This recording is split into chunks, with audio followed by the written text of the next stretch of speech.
बिहार में बीजेपी और जेडीयू के बीच टकराव बढ़ता जा रहा है। एनडीए में फूट पड़ती दिख रही है। बीजेपी और जेडीयू मिलकर सरकार तो चला रहे हैं, लेकिन दोनों के बीच दूरियां साफ साफ दिखाई दे रही हैं। जिन सरकारी कार्यक्रम में जेडीयू के मंत्री शामिल हो रहे हैं, उनमें बीजेपी के नेता नहीं दिख रहे हैं, और जहां बीजेपी के मंत्री पहुंच रहे हैं, वहां जेडीयू के नेता बहिष्कार करते दिख रहे हैं। और अब दोनों दलों के बीच टकराव शुरू हुआ है नेम प्लेट को लेकर। दरअसल यूपी सरकार की तरफ से एक आदेश निकाला गया है, जिसमें कहा गया है कि होटल और रेस्टोरेंट मालिकों को अपनी दुकान के साइन बोर्ड पर अपना नाम और मैनेजर का नाम लिखना अनिवार्य है। बीजेपी के नेता चाहते हैं कि बिहार में यूपी का योगी मॉडल का इस्तेमाल होना चाहिए, तो दूसरी तरफ जेडीयू का कहना है कि बिहार के लिए तो नीतीश मॉडल ही फिट है। नीतीश मॉडल बिहार ही नहीं बल्कि यूपी और पूरे देश में लागू होना चाहिए। ऐसे में बीजेपी और जेडीयू के बीच टकराव बढ़ता दिखाई दे रहा है। दरअसल बिहार के ये दोनों सहयोगी दल नेम प्लेट को लेकर अपने आमने सामने आ गए हैं। बीजेपी जहां दुकानों पर नेम प्लेट लगाने के पक्ष में है, वहीं जेडीयू इसे अनावश्यक मानती है।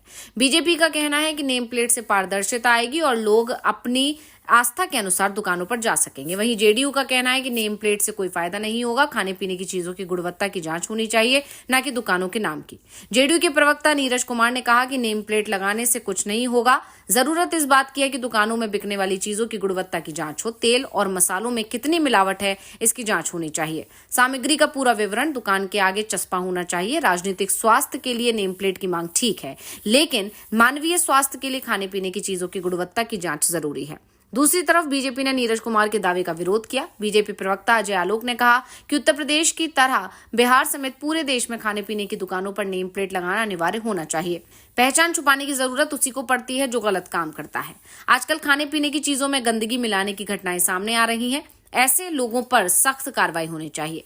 नेम प्लेट लगाने से लोग अपनी आस्था के अनुसार दुकानों पर जा सकेंगे। उन्होंने कहा कि 50 साल से यही देख रहे हैं कि खिलाने वाला कोई और रहता है और बनाने वाला कोई और रहता है। वैसे ये कोई पहली बार नहीं है कि दोनों दलों के बीच मतभेद सामने आए हैं। राम मंदिर निर्माण के मुद्दे पर भी जेडीयू ने शुरू में चुप्पी साधे रखी थी। 8 महीने बाद मुख्यमंत्री नीतीश कुमार ने प्रधानमंत्री नरेंद्र मोदी को पत्र लिखकर बधाई दी थी। दरअसल जेडीयू अपनी सेक्युलर छवि को बरकरार रखना चाहती है, इसलिए वो भाजपा के हिंदुत्व के एजेंडे से दूरी बनाए रखती है। मुस्लिम वोट बैंक के कारण बीजेपी के हिंदुत्व के एजेंडे से दूरी बनाए रखती है।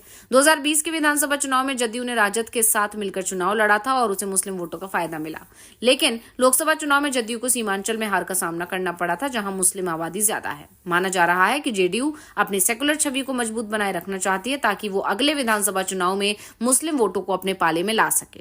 दरअसल नीतीश कुमार को इस बात का एहसास है कि अगर बिहार का 17% वोट इंडिया गठबंधन के पाले में एकजुट होकर चला जाता है, तो फिर उनके लिए करने के लिए ज्यादा कुछ नहीं बचेगा, क्योंकि बिहार में करीब 11% यादव आबादी है जो आरजेडी के साथ मजबूती से खड़ी है। ऐसे में 28% वोट अगर एकजुट होकर विरोध में जाता है, तो फिर जेडीयू के लिए सबसे ज्यादा परेशानी हो जाएगी, क्योंकि एनडीए गठबंधन में सीट बंटवारे की स्थिति में जेडीयू को उन सीटों पर मुकाबला करना पड़ता है जहां मुस्लिम आबादी ज्यादा होती है, और जिन सीटों पर मुस्लिम आबादी कम होती है वहां बीजेपी मुकाबला करती है। ऐसे में जेडीयू की चिंता है कि उसे मुस्लिमों का साथ मिले।